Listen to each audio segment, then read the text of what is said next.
Исем, фамилия, отчество, неченче елга. Мин Шакиров Махмуд Шакиржан улы 1942 елның 25 декабрендә туганмын, бу районның Кужак авылында.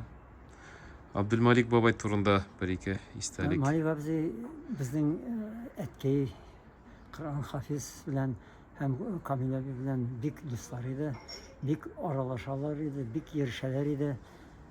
Вот менә 51 елны без Кужак авылыннан буга күчеп килгәндә ул беренче кешеләрдән мин аны саныйм, кемнәр белән әткәйләр, абыйлар аралаша башладылар, йөрешә башладылар. Вот бик дингә бирелгән кеше иде Малик абзый. Ул рәхәттә җаны җмахта булсын. Ниндирәк кеше ул болай халкы буенча сез күргәннәрдә? Ну, ничек әйтим инде. Бик җайлы, бик уңайлы, бик тәртипле, тәрбияле кеше иде Малик абзый. Вот. Мин әле в принципе кечкенә идем, аннан соң 16 яшьтә чакта буадан киттем уже.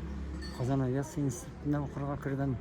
Шуңа күрә мин аның белән шәхсән бик аралашканым булмады. Әйткәнемчә, әткәй, абый аның белән бик дуслар иде, бик аралашалар иде, бик бер-берсен хөрмәт итәләр иде.